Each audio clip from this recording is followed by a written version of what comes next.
സണ്ണി സാറല്ലേ? ഞാൻ അയ്യരാ. സാന്ദ്രയുടെ അമ്മ ഇന്ന് കാലത്ത് മരിച്ചു. സാന്ദ്ര പറഞ്ഞില്ലേ? ഇല്ല. ഞാൻ കുറച്ചു മുമ്പ് വിളിച്ച് പറഞ്ഞതാ. വൈകിട്ട് 4 o'clock ഫ്യൂണറൽ. വരാൻ ശ്രമിക്കേണ്ടെന്ന് ഞാൻ സാന്ദ്രയോട് പറഞ്ഞതാ. അവിടെ പള്ളിയിൽ പോയി പ്രാർത്ഥിക്കാനും ഞാൻ പറഞ്ഞു. താനവിടെ ഉണ്ടാകണം. അവർക്ക് പണത്തിന് എന്തെങ്കിലും ആവശ്യം ഉണ്ടെങ്കിൽ കൊടുത്തേക്കണം. മുഹമ്മദാല് വന്ന് പ്രശ്നം ഉണ്ടാക്കിയപ്പോഴാ അമ്മയ്ക്ക് അസുഖം കൂടിയത്. സാന്ദ്രയെ കിട്ടിയില്ലെങ്കിൽ അവിടെ അനിയത്തെ കൊണ്ടുപോകുന്ന അവർ പറയുന്നത്. താൻ ഇപ്പൊ തന്നെ പോകണം. സുകന്യെ സേഫായ ഒരു സ്ഥലത്തേക്ക് മാറ്റ്. ഓ,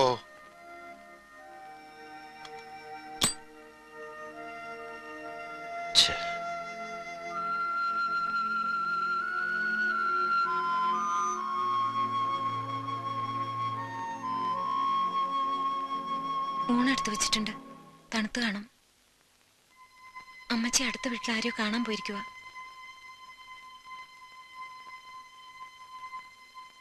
അയ്യര് വിളിച്ചിരുന്നു.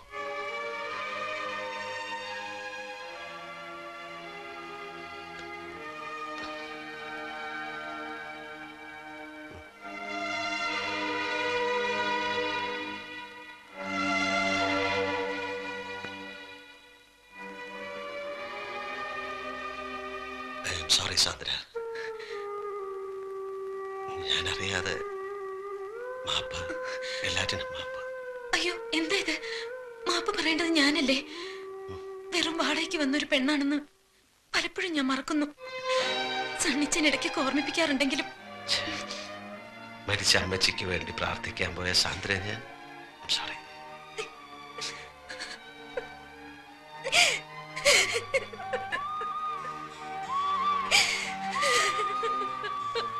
Sandra, Sandra, I am sorry. ഞാൻ പോയിക്കോട്ടെ സർ. മരിക്കും മുമ്പ് എന്റെ മമ്മയൊന്ന് കാണാൻ എനിക്ക് കഴിഞ്ഞില്ല. എന്റെ അനിയത്തി, പപ്പ, അവരൊക്കെ എനിക്കൊന്ന് കാണണം. സാറിന് വേണ്ടാത്ത എന്റെ കുഞ്ഞിനെ ഞാനും വേണ്ടെന്ന് വെച്ചോളാം. എന്നെ പോകാൻ അനുവദിച്ചാ മതി. സാന്ദ്ര, നീ എങ്ങും പോവില്ല. നിന്റെ വയറ്റി വളരുന്ന കുഞ്ഞ് പാലോ മറ്റത്തെ സണ്ണിച്ചന്റെ കുഞ്ഞായിട്ട് വളരും. മരിച്ചുപോയ അമ്മച്ചിക്ക് വേണ്ടി നമുക്ക് ഒരുമിച്ച് പ്രാർത്ഥിക്കാൻ പോവാം.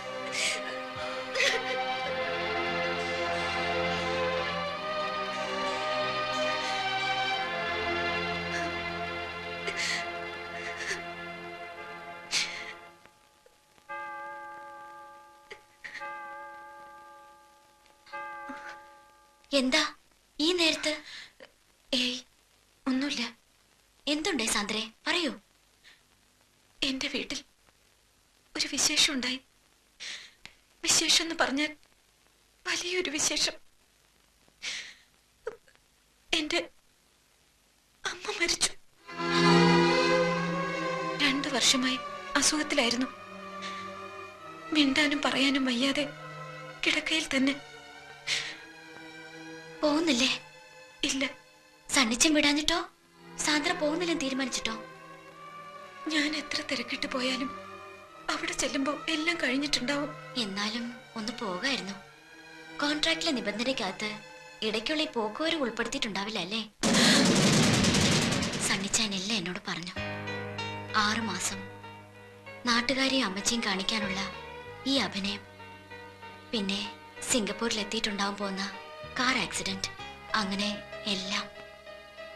അപ്പോ ഇതുവരെ എന്റെ ഫാമിലിയെ പറ്റിയും എന്നെ പറ്റിയും ഞാൻ പറഞ്ഞ കഥകളൊക്കെ മൂളി കേട്ടത് ഒരു തമാശ കഥ കേൾക്കുന്ന മൂഡിലായിരുന്നു അല്ലേ? ഞാൻ സാന്ദ്രയോട് പറഞ്ഞിരിക്കുന്നതും അഭിനയിക്കുന്നതുമെല്ലാം ഒരു തമാശ കഥയാവുമ്പോ അങ്ങനെ തോന്നാൻ പാടില്ലല്ലോ. സാന്ദ്ര ജീവിക്കാൻ വേണ്ടി ഒരു കള്ളക്കഥ പറയുമ്പോ ഞാൻ എന്റെ നിലനിൽപ്പിന് വേണ്ടി മറ്റൊരു കള്ളക്കഥ പറയുന്നു.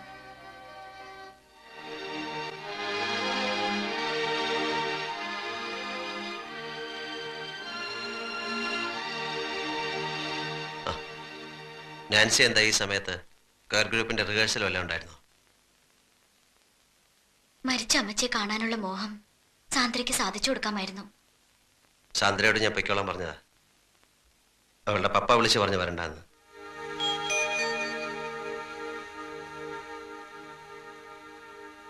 സണ്ണിച്ച, സോറി, ഞാൻ ആ വാക്ക് തെറ്റിച്ചു. സണ്ണിച്ചൻ പറഞ്ഞ 6 മാസത്തെ കോൺട്രാക്ടിന്റെ കാര്യം ഞങ്ങൾ പരസ്പരം സംസാരിച്ചു പോയി.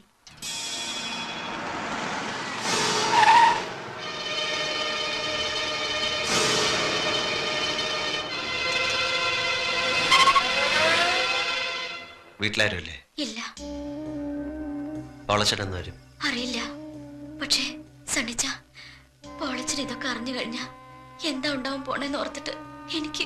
പോളച്ചൻ അറിയാണ്ട് നീ ഇത് എത്ര നാളിങ്ങനെ വിളിച്ചു വയ്ക്കും? ഇവൻ ഇങ്ങനെ നിന്റെ പിന്നാലെ കൂടിയിട്ട് നീ പറഞ്ഞില്ലെന്ന് വെച്ചാ? പോളച്ചൻ വരുമ്പോ അവന് മനസ്സിലാകുന്ന ഭാഷയെ പറഞ്ഞു കൊടുക്ക്. പറഞ്ഞു കൊടുത്താൽ പോരാ, അവന്റെ കണ്ണുകൊണ്ട് കാണണം. എന്നിട്ട് അവൻ അറിഞ്ഞില്ലെന്ന് അടിച്ചാ ഞാൻ നിന്നെ വീട്ടിൽ കൊണ്ടാക്കാം. അവരോടൊന്ന് എതിർത്ത് ജയിക്കാൻ എന്റെ പോളച്ചന് കഴിയില്ല. സണ്ണിച്ചൻ അറിയില്ലേ, പോളച്ചൻ ഒരു പാവ. ഇതിന്റെ പേരിൽ പോളച്ചന്റെ ദേഹത്ത് ഒരു തുള്ളി മണ്ണൊരുത്തനും എടുത്തില്ല. ഞാനാ പറയുന്നത്. വാ.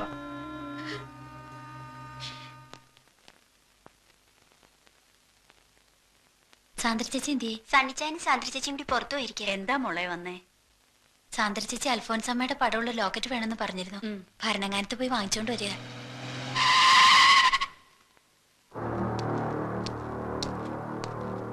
പാലോ മറ്റത് വീടല്ലേ? അതെ. സണ്ണി ഇല്ലേ? ഇല്ല. സണ്ണിയെ അല്ല, അയാളുടെ ഭാര്യയാണ് കാണേണ്ടത്. അവര് രണ്ടുപേരും കൂടിയാ പോയത്. അവളെ കൊണ്ടുപോകാനാ ഞാൻ വന്നത്. സണ്ണി അയാളുടെ ഭാര്യയാണെന്ന് പറഞ്ഞ് ഇവിടെ പൊറുപ്പിച്ചിരിക്കുന്ന പെണ്ണ് സാന്ദ്ര, അവള് സണ്ണിയുടെ മാത്രം ഭാര്യയല്ല. കെട്ടുകണക്കിന് പണം കൊടുത്ത ഏതവന്റെ കൂടെയും ഭാര്യവേഷം കെട്ടാൻ പോകും. നാടൻ ഭാഷയിൽ പറഞ്ഞ തേവിടിശി. അനാവശ്യം പറയരുത്. അമ്മച്ചയ്ക്ക് വിശ്വസിക്കാൻ പറ്റുന്നില്ല അല്ലേ? അവൾ വരുമ്പം ചോദിക്കേ, സിംഗപ്പൂരിൽ നിന്ന് ഒരു മുഹമ്മദ് അലി വന്നെന്ന് പറ.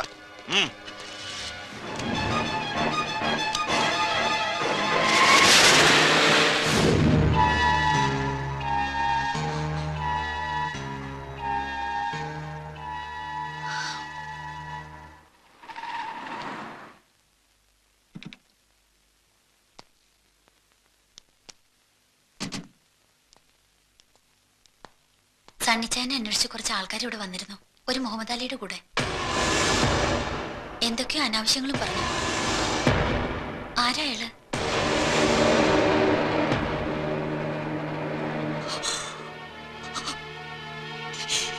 മോനെ, മോനെ, നീ നിന്റെ പെറ്റ തള്ളിയോടെങ്കിലും സത്യം പറ. ആ എംബോക്കികൾ നിന്റെ ഭാര്യയെ കുറിച്ചും നിന്നെ കുറിച്ചും പറഞ്ഞത് സത്യമാണോ? സത്യമാണോടാ? എടാ, അവര് പറഞ്ഞതൊക്കെ സത്യമാണോന്ന്? മോളെ, നീയെങ്കിലും എന്നോട് പറ. അവര് നിന്റെ ആരാ? കർത്താവിനെ വിചാരിച്ച സത്യം പറ. പറ. സത്യമാണ്, സത്യമാണ് അമ്മച്ചി. അവര് പറഞ്ഞത് മുഴുവൻ സത്യമാണ്.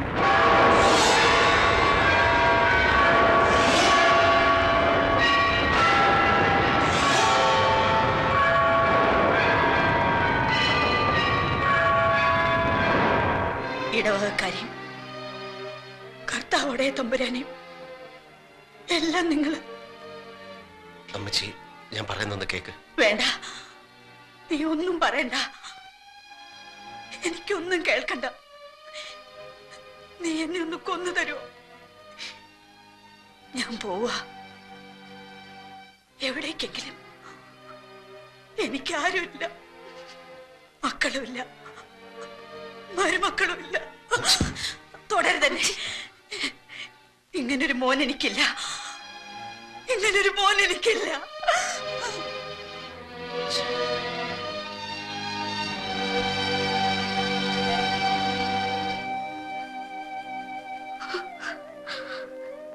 ഞാനിവിടെ വന്ന നാൾ മുതൽ ഇങ്ങനെ തന്നെ ഒരു അനുജന്റെ ഭാര്യയെ കാണുന്ന കണ്ണുകൊണ്ട് ഒരിക്കലും എന്നെ കണ്ടിട്ടില്ല.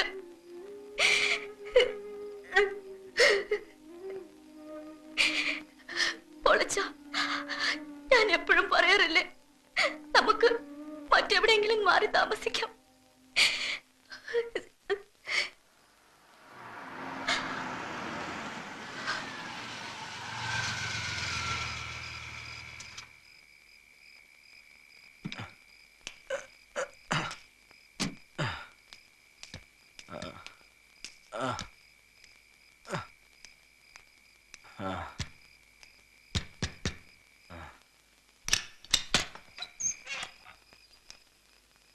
നീ കിടന്നു, ഞാൻ ഊണ് കഴിച്ചതാ.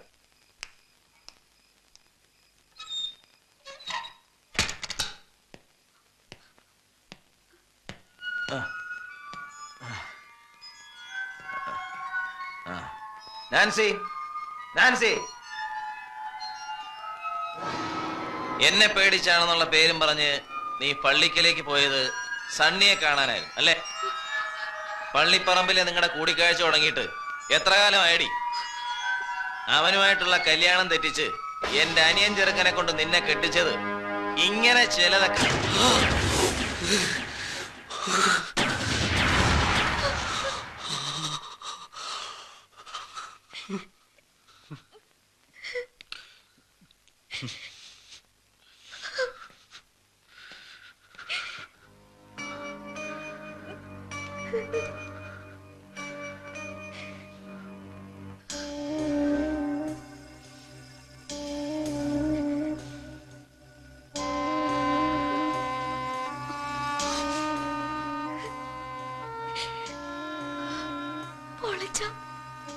ഇങ്ങനെ വിഷമിക്കരുത്. നമുക്ക് എവിടേക്കെങ്കിലും പോവാം. എവിടേക്കെങ്കിലും. ഞാൻ എത്ര വട്ടം പറഞ്ഞതാ പോവാന്ന്. ശരിയാ,